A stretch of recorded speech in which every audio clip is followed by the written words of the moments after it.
see a go-daddy knockout of the night here between Mia Smell and Edward Kelly.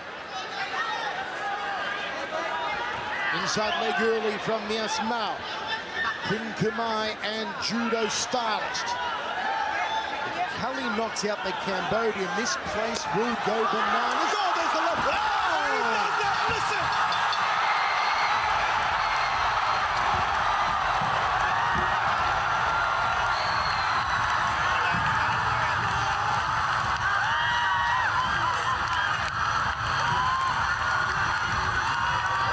They are going bananas, Mitch.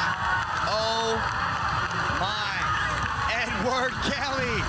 Edward Kelly throws the one, the two, finishes it with a beautiful high kick.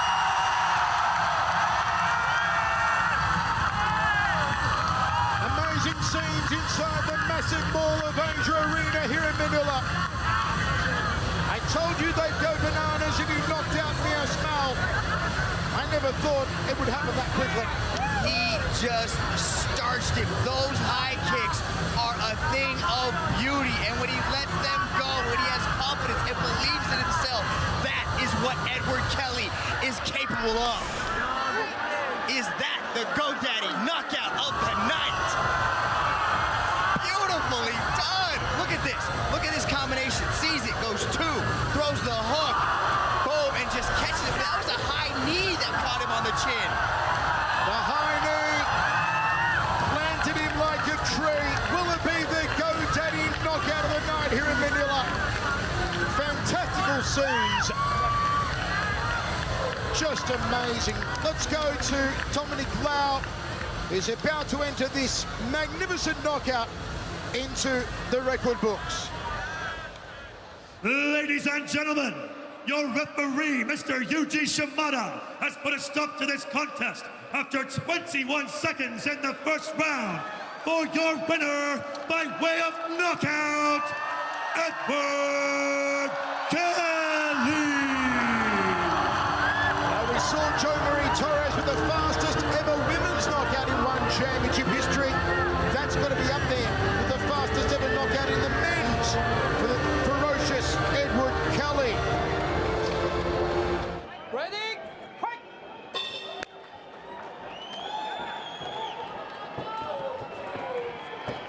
In front of 20,000 fans, packed with celebrities and fight fans.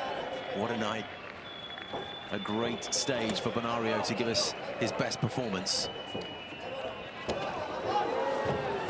Our team is a tall lightweight. We rarely see people out kind of, height advantage on Benario, but our team is big.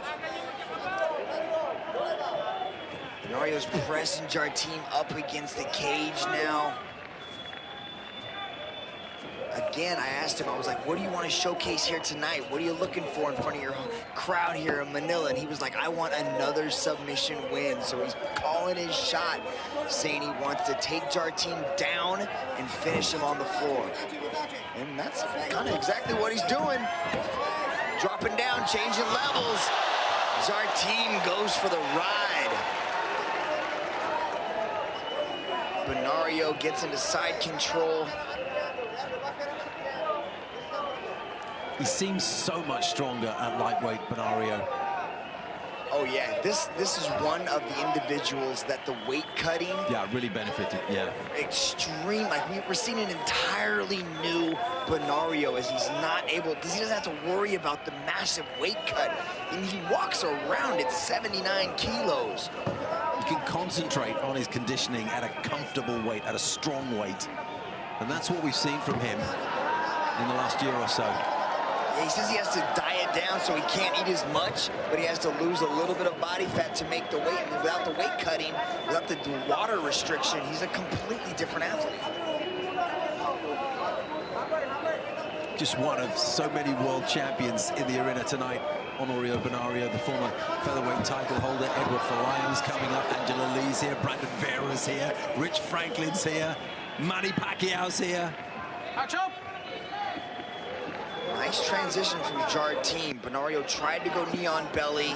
He was thinking about, Jarteam started to turn. He was thinking about taking the back, but Jarteam was able to kind of maneuver Benario and end up on top here. Approaching the halfway mark, opening round. Benario takes a cuffing right hand, and gets up and spins his man around and knees him to the hip. Sends it a right hand to the side of Jarteam's body. Thump to the upper thigh. It all counts. They all do. Don't see many of those, though. It all counts. A strike is a strike. Action! Sometimes you're with the shoulder, sometimes it's a punch to the thigh. And they do irritate you. You can set up something. So if you slap somebody on the thigh, you get them thinking about something else. And you can probably transition into something different.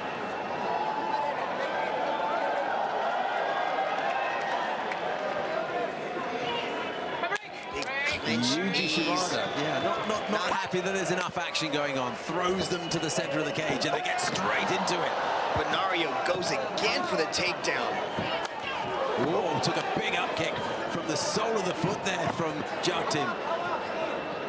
And it made a slapping sound.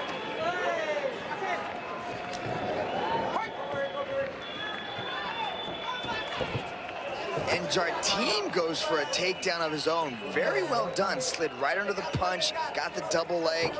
Now puts Benario on his back.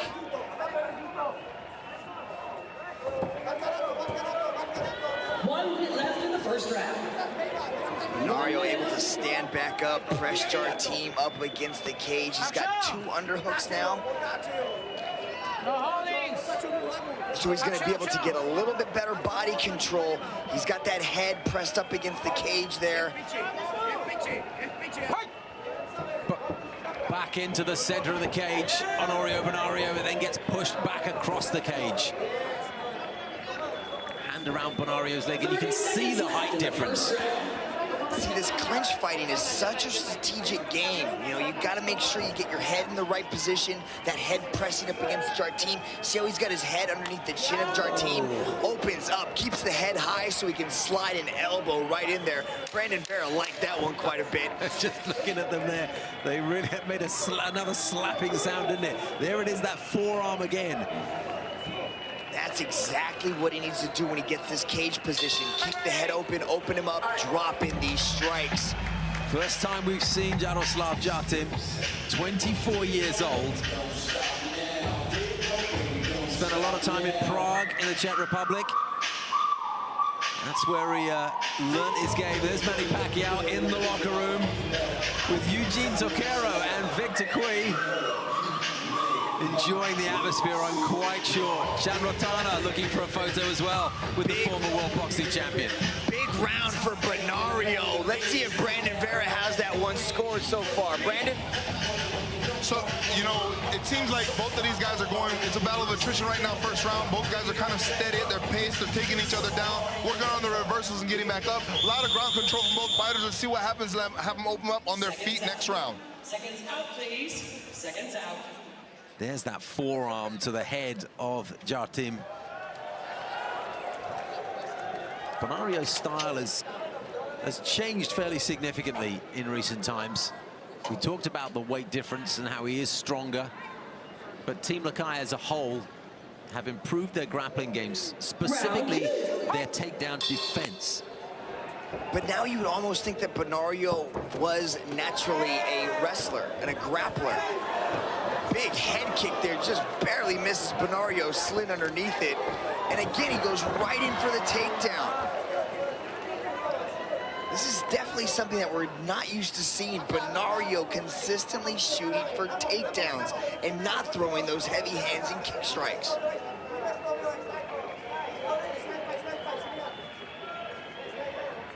A lot of Filipinos who get into the fight game started off just messing around with something that I think they call butong, which is a form of wrestling. And that is where Benario started. Kevin Belingon as well very much had that kind of a background before being schooled in wushu and transforming their activities to a striking-based martial art. Here he is in the half guard of Jarteam. So he's gonna wanna try to pop that leg out. He's got the right leg inside the half guard of Jarteam, so he's gonna want to slide that knee out, pass into side control. Jarteam's doing the right thing by turning onto his side so he's not lying flat onto his back. Good reversal by Jarteam to end up on top. It's a great effort from the Czech fighter. Benario just stands right back up and throws Jarteam up against the cage. That's the strength of Benario. Oh, left hand! Knocks him flat on his back, and with one punch, Honorio Benario extends his winning streak to 4. That was a blistering finish. Immediately got some separation and threw a bomb of a left hook. Brandon Vera, talk us through that one. You know, that was textbook counter to a Muay Thai kick. But Benario ate a Thai kick to the ribs, countered right away, loaded up same side, and pulled that left hook, hit him right on the chin and laid him out flat on his back. Here's the replay. Kick, hook, straight, hook. Lay him down. That is textbook Muay Thai counters. Eat the kick, load up, roll that hook. Oh, what a hook. You can't teach it any better than Benario executes right here. He even ends with he starts with a straight after the kick and follows up with the hook. Amazing job. Team LAKAY putting in work. Dude, you said it. Team LAKAY. They just go on and on and on, don't they? They don't stop. Iron Here's sharpens double iron. Ladies and gentlemen, to present the medal for this fight, we have Jeff Andres, property president of City of Dreams Manila, and the City of Dream guest ring girls. And now, folks, your referee, Yuji Shimada, has put a stop to this fight after 1 minute and 31 seconds in the second round.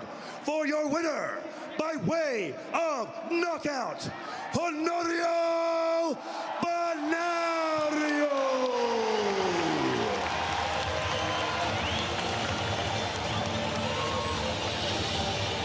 Well, that is going to go down, isn't it? We're only in April, but that got to go down as one of the finishes of the year. 2017 will be very lucky if it sees many better finishes than that. Ready? Ready? Fight! We're set for 3 by 5 minute rounds. The Aussie in the blue, the Filipino in the red. Jab 2 early on here from Lightning Reese McLaren. Kevin Belagang is known for that lightning fast front kick that seems to come out of nowhere. Just how long until he throws it? McLaren had an 8-week camp on Australia's Gold Coast up north in Queensland. Said he worked on bridging the gap between his striking to his takedowns. Jab 2 again and a double jab from Reese McLaren. Reese McLaren immediately starts with the taunting. Oh, what a right hand! Beautiful right hand from Belagang. McLaren in trouble. Here comes Belagang. Could it be the go-daddy knockout of the night on the way? Belagang driving in the left hand, driving in the right hand. And McLaren reaches up, pulls him down. He's got to control the posture. He's got to stop the ground and pound. Those are some huge shots thrown by Belagang, but what heart by McLaren to hang in there. Oh, Olivier jumps in! The Filipino brings the house down. What a crazy victory! Just like that, he can close the show in a blink of an eye. We've been speaking about it all week. Michael, out of nowhere, the right hand comes, the ground and pound swarms on top of McLaren, avoiding a lot of shots, but took a lot in the process. Belagang just put it on him till Olivier was forced to jump in and stop the contest. Could that be the GoDaddy knockout of the night award right there? Kevin Belagang scales the cage afterwards. Simply amazing scenes here at One Championship Quest for Greatness. Let's go to Dominic Loud and make it official. Ladies and gentlemen, your referee, Olivier Coste, has put a stop to this fight after 1 minute and 2 seconds in the first round.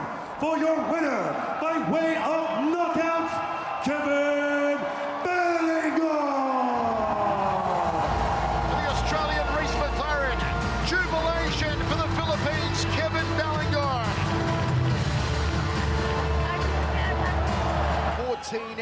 enormous difference. The older statesman, Roy Deliguez, in the white and blue. And 21-year-old Pacio in the red. Southpaw stance as always on Deliguez. He fakes a jab. Beautiful tracking roundhouse kick to the ribs there from Pacio. Said he wants to stay at kickboxing range, not sit in the pocket, not be in boxing range with Deliguez. Quite smart. Yeah, that kicking range really makes these Team LAKAY athletes so dangerous. Look at his footwork, the way he floats around the outside of the cage. Oh, beautifully. Again, catches it with that right kick. That's 3 now he's caught him with. In typical boxer fashion, however, Roy Deliguez looks to control center cage and press Pacio to the outside. Pacio swoops in, nice sprawl there from Deliguez, defensive takedown. Can't defend it, it's a trick reversal here. Deliguez looks for top position, Dragon. Deliguez does a beautiful job controlling that underhook of Pacio and using that whizzer to get him over on top. Now, Pacio's got double underhooks. This is where Team LAKAY really excels in the takedowns. Takedown from Pacio, top position. Mounts in, grapevines the legs here. Dominance from Joshua Pacio. They're so strong in that clinch position. And look at that, he was just able to fall on top and land in full mount. Not where the boxer Deliguez wants to be, though he said he's not afraid to go to the ground with Pacio. Believes that he's got a few submission tricks up his proverbial sleeve. Still mounted here, those legs being grapevined by Joshua Pacio. Don't hit it back overhand. Nice little pop right hands to the orbital there, then switches to the left as Pacio. Good control, trying to keep him pressured down. You can see Deliguez trying to control the posture of Pacio. Pacio's in a good spot, but big bridge by Deliguez to reverse the position, to end up on top. Now it's Roy Deliguez inside the guard of Pacio. 3 minutes remaining, first round, set for 3 by 5. You know, it was surprising, Michael, to hear Deliguez talk about he knew that Pacio was going to take him down, so he was working specifically on submissions to catch Pacio. Pacio said he'd submit him with an armbar or a rear naked choke. We did ask Deliguez if you were going to submit Pacio, what do you think you'd catch him with? And he said rear naked. Inside closed guard here, trying to pop the head out, and he does so. Deliguez free of any danger right now. Time. Looks like we got a referee timeout. Looks like there possibly could have been a headbutt. Maybe an eye poke when he was trying to get his hands, trying to get free from the guillotine. We're going to show that again in a replay, but I think he had his hands on his face and he was trying to pry his head out of the guillotine. Yellow card being issued there from referee Kemp Cheng. Yuji Shimada also having words there with Deliguez. So Deliguez has been punished here for this pitch. Yeah, right there. As he was trying to get his hands out, he had his fingers in the eye of Joshua Pacio. That's a dangerous move right there, and he was issued a yellow card for that specific move.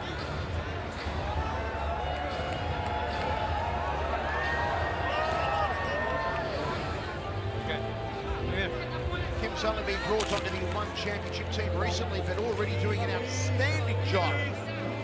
Lie down. And he will recommence the mix from the position they were in when he finished. Back into the guard now. Deliguez is on top. They're going to actually restart him back in the guillotine position with his head trapped under his arm. And Deliguez has the head free. Is Pacio going to try and apply another choke? Probably looking best from this position. Deliguez looking to push him up against the cage perhaps. Where does Pacio go from here, Mitch? He's going to try to scoot his hips back against the cage and use it to wall walk back up. Now he's trying to scoot his hips out to the side, possibly looking to take the back of Deliguez, but Deliguez is following the hips. Deliguez trying to posture up and maybe work the hammer fist strike off the right hand. Elbows to the clavicle there from Pacio. 1 minute 40 remains, first round, set for 3. What's Deliguez looking to do here, Mitch? It looks like Pacio is actually attempting to go after the Kimura there on the right side of Deliguez, possibly looking to sweep him over. But yeah, there's the Kimura fully locked in. And uses it. Look at it, uses it, the Kimura. Not so much as a submission attempt, but really just to sweep Deliguez and end up in the top position, now in mount. on, keep going. Knee bar or rear naked choke was a prediction from Pacio to Liguez. Now top position, back inside the guard of Pacio. We are seeing truly a seesawing contest on the ground here in the first Dragon. That's the third time that Deliguez has been able to hit bridge out of the mount position. So those are some tremendously strong hips, Michael, for him to keep doing that to Pacio. Deliguez said he'd been working on his ground game, said he felt quite comfortable to go to ground with Pacio. 4-week training camp for Roy Deliguez, a massive 2-month camp for Joshua Pacio. Again, hunting for that Kimura on that right side. He's going to use the same thing. It's deja vu. The same moves keep happening. Look for Deliguez to bridge out of this. Ground and pound now as Pacio postures up. Deliguez tries to throw the legs up. Pacio doing some damage. Elbows now to the forehead from Joshua Pacio. These will score well for the young gun. Deliguez nowhere to go. Final seconds of the opening round. Dominance here from Joshua Pacio. Mount position. Deliguez almost gives his back. One too many times, Deliguez went to the well, trying that hip bridge to get out. Pacio finally figured it out on the 4th attempt, was able to settle his hips and really just trap Deliguez in that position. Look at some of these kicks by Pacio. It looks like he's swinging a baseball bat at Deliguez. Here's that Kimura. Check this out. It's such a beautiful submission attempt, and Deliguez is like, nope, nope, but he gets the sweep to end up on top. Check it out. Here it is. Deliguez tries to bridge out and escape from these elbows just being rained down. As he tries to bridge, Pacio settles his hips down and traps Deliguez. Wonderful. As you can see, Pacio is slowly starting to learn what Deliguez is doing. Now, it is his chance, if he does go back to the ground, to use the information that he's got to finish this contest. If he can get it back down to the mat. They're ready to rock and roll. Second round, set for 3. Impressive in the opener was 21-year-old Joshua Pacio. Young man who began training in martial arts as a 12-year-old. Won several national wushu tournaments in the Philippines before transitioning to competing professionally in the cage. Was actually overweight as a child and credits martial arts for helping him to shed the excess pounds and turn him into the elite athlete he is today. Let's see if Deliguez can get his hands off here. And indeed, that's how he opened up the second stanza. Just barely gives him a buzz cut on that right kick again. But Deliguez counters nicely with that left hook to the body. Counter right hook there from Deliguez, the southpaw once again controlling center cage. Pacio on the outside, turning back kick, Uchidogeri from Joshua Pacio. Deliguez edges forward. Does have that one punch precision. So too Pacio, and it's good night, Irene. My word, what a knockout! Joshua Pacio back in the winner's circle. That was superb. Out of nowhere, Joshua Pacio closes the show. Beautifully done. Turns the lights out. Look at his misses, spinning back fist right on the button. Goes low with the leg kick, follows it around. The guard is down. It's just when we said Deliguez had one punch KO power, just as we said it. Joshua Pacio, one punch KO. Good night, Roy Deliguez. A spinning back fist of the highest order. Pacio does it all. Not only can he grind on you and finish you with the ground and pound and submissions, but now we're seeing the knockout power of Joshua the Passion Pacio.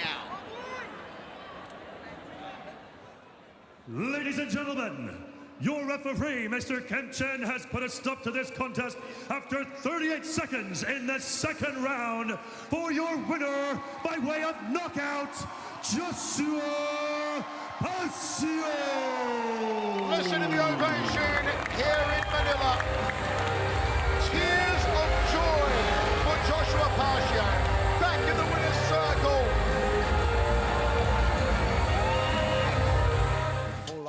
Against Aoki, challenger against champion, lightweight belt at stake. One championship at the Singapore Indoor Stadium. Great crowd, very noisy. This is what they came for. Right hands from Folayang early on, wanting to land those big punches as soon as he can before Aoki can get to grips with him. Immediately, Aoki comes open-handed, no strikes thrown, gets into the clinch, and it is no surprise that he wants this fight as quickly as he can to the ground. Strong man Folayang, tough to get him to the ground. He'll rely on technique, just as he did there. Now, how good is Folayang's submission defense? And can he get back onto his feet where he'll be more dangerous? Aoki is so strong from these positions. Once he gets those hands on you, it's just like he has clasp, like he's just magnetized to your body. He keeps such tight pressure in every inch that he slides his body, that he easily passes into side control, laces the hands. He's got deceptively long limbs. He's got a great reach, and he easily slides around nice, but he jumps onto the back of Folayang. They're dry too, there's no sweat on the body, so it's a lot harder to slip out of these positions. Folayang is very explosive. He likes to burst into positions, but Aoki's dry, so he's clinging onto the back like a koala bear. They're directly above us here at cage side. Good strength from Aoki. Armbar, possible armbar here. It looks like he's going for it. It looks like he's setting up a Kimura now. Taking the back, he uses it to hold on to the position. Now he's got the back and the body triangle. Folayang will have trained for these kind of positions intensively over the past few weeks. Yeah, but you just don't know if he has the caliber of grappler out there in Baguio like Shinya Aoki. I think it's inevitable that he doesn't have it. This is the real thing. This is the biggest test for him. And even if he does have great grapplers in his camp, they're not going to be able to emulate the style that Aoki has. He's so unique, he's so versatile, and he's so different, he's so creative. Nobody in the world is like Shinya Aoki. This fight being beamed to 118 countries around the world. Tremendous level of interest in this contest. The flagship of one championship in many ways, Shinya Aoki. Let's go. Mitch, you've fought and grappled with, trained with Shinya Aoki before. You haven't fought him as such, but you've trained with him so many hours. Just how tough is it? Yeah, Steve, I've spent hours on the mat with this guy, and I don't last very long. I don't last as Edwards doing a great job, and he's able to slide out. And he's back on his feet, and that's where he wants to be. Great impetus for Folayang fans now. What can he do with this opportunity? That's a victory all unto itself, but now he's gonna have to be very careful. Ooh, he jumps into a nice little knee there. But he should have circled around and created more space, because Aoki immediately goes to the clinch. He's got those hips laced up, so Folayang really can't go anywhere, and he uses a beautiful body lock, trip takedown. And now Folayang's up against the cage. He's okay. 1 minute 30 left of this opening round. Most of it has been on the deck with Aoki in charge. Elbow to the head of Folayang. Folayang was able to get back into guard, a better position for him, not as much danger, pushes off. Great strength again from the Filipino. Look how tight he immediately magnetizes himself to Folayang, letting him go nowhere. Thrives on the contact, the Japanese fighter, doesn't he? Doesn't want any space between you and him. Folayang's doing a good job. He's got to break this body lock. You don't want to let your opponent get double underhooks and get that tight body lock, because Shinya's probably going to end up going to a trip here and drag Folayang back down to the mat. You can see him trying to pick him up, but Folayang maintain a good base. 5 rounds, this one potentially. Don't forget, championship contest. Judges will score the bout in its entirety and not round by round. We'll go to Rich Franklin when this one's done to get his thoughts on the first 5 minutes. Good balance shown by Folayang because he went for that outside trip there, and Folayang was able to maintain his balance and stay on his feet.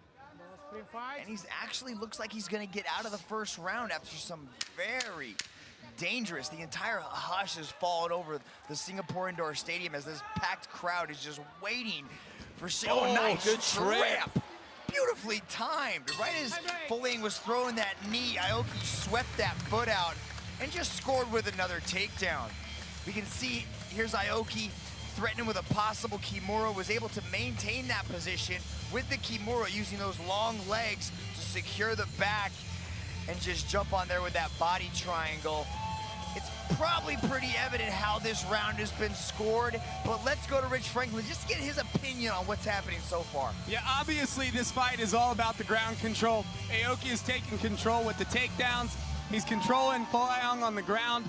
But, you know, Folayang has showed some glimpses, and this is what I talked about before the fight. He's very unorthodox. He works himself out of weird positions, which is a very difficult thing to do against a guy like Aoki. After all, you've had him on top of you, and you know what it's like. So it's going to be interesting because Aoki has been pressure in the first round, and I wonder if that's going to actually affect his gas tank at all. And, you know, Folayang, he'll stay unorthodox the whole fight, and we're going to see if that actually poses some problems in the later rounds. At this point, if the fight was stopped, obviously Aoki. Fight! We're only 1/5 of the way through this contest as scheduled, though. And those Baguio trainers training at altitude are very, very fit. Cardio is a big deal for them. Looks like a kick was the first strike that Aoki has thrown this entire fight. Folayang trying to confuse with movement laterally, side to side, changing direction constantly. A moving target. That's what he needs to do. But he needs to. Oh, whoa! Really let go with that kick, and there was the familiar spinning back fist, didn't connect. He can't help it. He's put himself into a dangerous position when he spins by giving the back to Aoki like that. But he says he can't help it. It's just something that naturally happens. He loves the spinning attacks. That's good. That's good. Looked like it was a possible No headbutt, okay? No headbutt, okay? headbutt to the chin there. Yuji Shimada is warning Folayang about it. Whenever Aoki shoots for the takedown, he's got to be careful of knees and all sorts of things coming at him, because Folayang will have trained for that. Land those blows when you can. Good movement. Aoki's trying to pressure Folayang up against the cage. Folayang's got to start moving. He can't let him get that close. He's an expert at just cutting you off, isn't he, Aoki? And there he Beautiful goes corners. again. Nice defense there from Edward as he throws off the double leg attempt from Aoki. Great strength from the Filipino to do that. He's got tree trunk legs, as so many of the fighters in Baguio do. Training in those hills. Tremendous strength in the lower limbs. That was just, just everything was thrown into that. It didn't land, but it nearly knocked Aoki over just with the draft. I'm liking the lateral movement of Folayang. He's moving really well on his feet. He's just not putting any strikes behind it, so he's not scoring. He's not hurting Aoki, except with these big, scary strikes, which I think I can kind of feel the wind from over here. Oh, nice little knee, but again, he gives himself into the takedown. It was a very ambitious effort, wasn't it, from Edward? He was always going to expose himself if it didn't pay off. High-risk move with huge payoff capabilities, but now he's on the mat with one of the world's greatest. Approaching the midway point in the second round. One championship, lightweight title on the line. The champion in the white shorts, the challenger in the red. Aoki's doing the right thing. He's pushing him up against the cage, dropping him with those elbows. He's not only scoring points, but he's also softening up Edward. Folayang's trying to create some kind of space, and that's exactly what he's able to do. But He's Aoki done just well. immediately latches onto him. Back on his feet for Folayang, but still not out of trouble. It's better than where he was, so that's improvement. Knees to the body No growing. from the Filipino. Ideally, he wants space between the two of them so that he can attack with legs and punches, but these knees to the body will be punishing. Nice knees from Folayang. He scored a bit there and was able to break away. These might be moral victories for Folayang, but I don't know if the judges score on survival. 5 rounds, it's a marathon, not a sprint. Folayang knows that if he can just keep surviving, the chances will come. But you can see Aoki's not expending any energy. He's completely relaxed into every single one of these positions that he gets into, and Folayang's not landing any strikes that are doing any significant damage to Aoki yet. Contrastingly, in the stand-up, Folayang expending a lot of energy, lots of lateral movement. That was a nice little lower leg kick there thrown by Folayang. Aoki acknowledged it well. He was like, yeah, you got me. Aoki almost static at times. So focused, is he? He's just waiting for the takedown. You know what Aoki's gonna do. He's gonna get to the clinch, try to get the takedown, but can you stop it? That's the question. That's the puzzle everybody's been trying to solve in one championship. Oh, kick to the knee from Edouard. Hard feet, he's got hard shins. He needs to keep doing that over and over again, attacking those legs, because that's gonna limit the movement of Aoki. The strength of that punch. Aoki backed off. Just hit him in the chest, I think. Oh, but there we go again. Again, it was low. There's the spinning back kick. Getting a bit of momentum now. The kick to the torso. The crowd getting behind Folayang. There'll be plenty of Filipinos here in Singapore. Punch to the body. Is that an area of potential weakness for Shinya? And Edouard Folayang ends the second round on the up and up. That was a better round for Folayang. He was able to use the strikes and start to open up. And he's really starting to dictate the space. There's that big head kick and spinning back that just barely missed.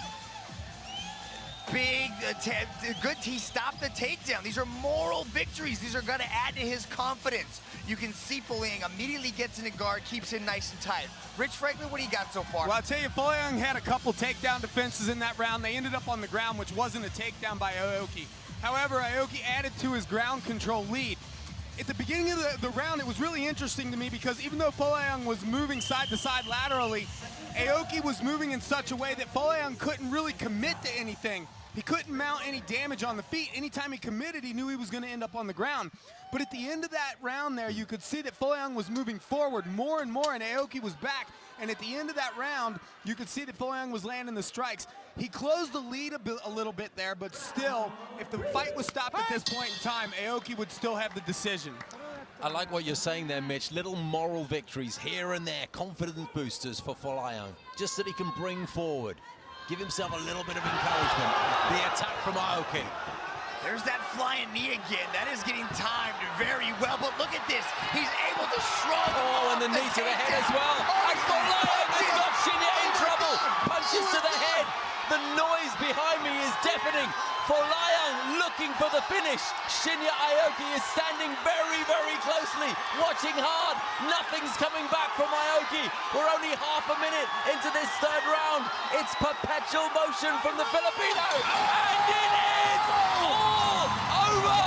We have a new One Championship lightweight title holder. And his name is Edouard Folayang. Steve, he did it! Edouard Folayang shocks the world with an upset victory to become the new One Lightweight World Champion. Quite possibly the biggest upset we've ever had in one championship. Well, I tell you, there were a few people who could have seen it coming. Rich Franklin, give us your thoughts. I don't even know what to say at this point in time. It's unbelievable. You know, Folayang had those high-risk moves, the spinning kicks, the spinning, and he actually attempted that jump knee once or twice earlier in the fight.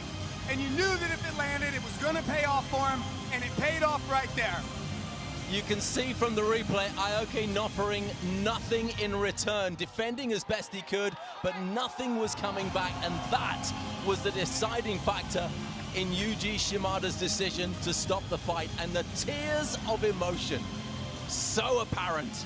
It's been a long time coming for Edouard Folayang, but his moment has arrived, and the Philippines are enjoying it just as much as he is. Ladies and gentlemen, your referee, Yuji Shimada, has put a stop to this fight after 41 seconds in the third round. For your winner and new One Lightweight World Champion, Edouard